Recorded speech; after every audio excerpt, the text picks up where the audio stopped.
Hi, I'm Maria, and this is the Agile State of Mind. Welcome! Scrum is all about inspecting and adapting while providing transparency. Sprint Retrospective is one of the most prominent events to radiate those values. It means achieving continuous improvement by constantly learning from our experience. How do we do that? By doing regular retrospectives and frequent ad hoc postmortems. Today we will talk about what's the structure of a retrospective and of a postmortem. As per the Agile Retrospectives book by Esther and Diana Larsen, highly recommended for anyone who wants to facilitate a fruitful retro, there are 5 stages of an Agile retrospective. I will list them now, along with the whys behind them, and I will provide some ideas and examples from my experience. Let's start!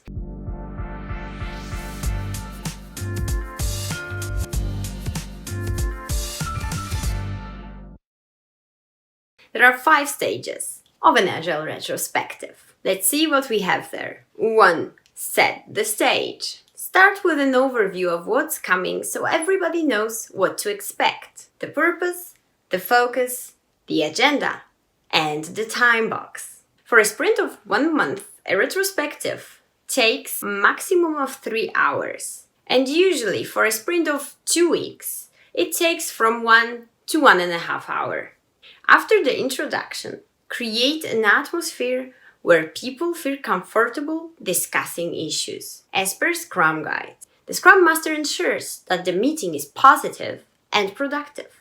Working agreements make everyone responsible for civil behavior and collaboration. If the team doesn't have nor values nor working agreements, create them with the first retrospective. Spend no more than 15 minutes on it. Brainstorm together with the team what they need for a productive and comfortable atmosphere during the meeting, and write down the points. For example, we keep our phones on silent. Delegate monitoring those agreements to the team. This way, they own them, and owning up to them becomes their responsibility. Next, review the actions from the past retro. Here's probably where we can spot the main difference between a retrospective and a postmortem. The first one is like a series. Each new episode starts with "in the last episode of the Sprint Retrospective," where we review the actions of the last retro. The postmortem is like a sequel, or like a new movie altogether. They might have something in common with the previous ones, but usually they are just one-off events without any connection to each other. Or at least we hope so. We'd rather they didn't make it into a series, because that would mean we never learn from our mistakes. After reviewing the actions, it's time for a quick check-in. Esther and Diana Larsen explained that if you don't make sure that everyone speaks right at the beginning, the participation in the whole event can decrease. So for that, we need an icebreaker. If you're meeting in person, it's nice to get the team energized. Stand up, walk around, and ask how it's going. When in remote, it still can be fun. Recently, I took up an idea from a fellow developer. Thank you, Diego. I create an area in Mural or Miro. Those are remote collaboration tools. And I write #tweetYourSprint or #tweetYourEmotion. Everyone responds with one hashtag, although they usually ask to respond with more. It's a great way to gather feedback about how the team feels about the last sprint and make sure everybody speaks right at the beginning. You can find a lot of warm-up ideas in the aforementioned book, Agile Retrospectives, and on the Fun Retrospectives website. I'll link them below in the description. 2. Gather data.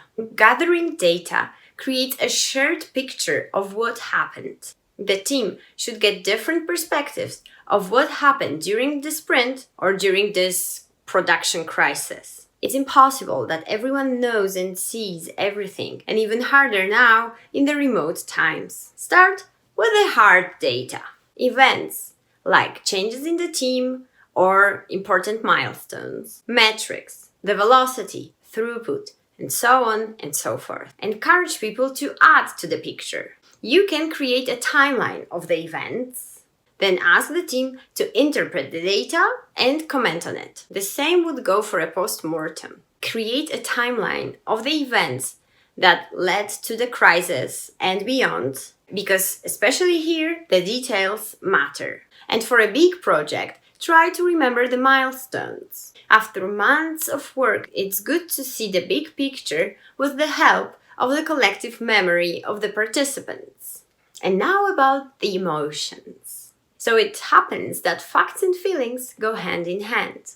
Feelings tell us what's important to people about the facts and about the team. What you can do is to list some emotions like happy, sad, satisfied, or frustrated, and ask people to add them to the different stages of the timeline you created. This way, the team can see which events caused certain feelings in the fellow teammates. Number 3, generate insights. Now that we've gathered all the data, it's time to make sense of it. This is where we consider different conditions and interactions and their effect on the team and their collaboration, what helped the team succeed and what brought them down.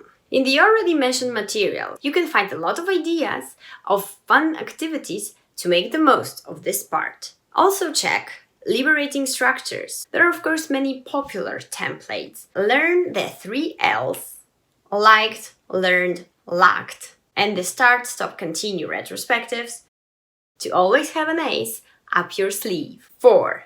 Decide what to do.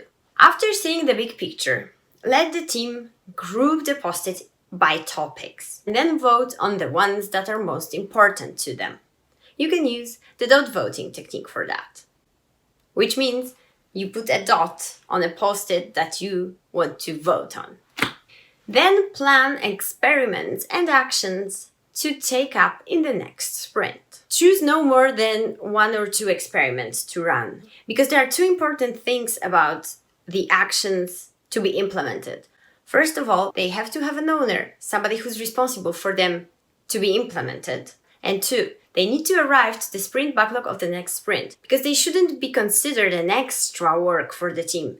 They should be a part of the next sprint. The same goes for the postmortem, unless there are multiple teams involved. In such case, the impediments should be escalated further by the Scrum Master or make it to the Impediments Wall, if you have one in your company. I'll talk about it a little bit later. And last but not least, number 5, close the retrospective. When the actions are clear and their owners identified, it's time to close the retrospective.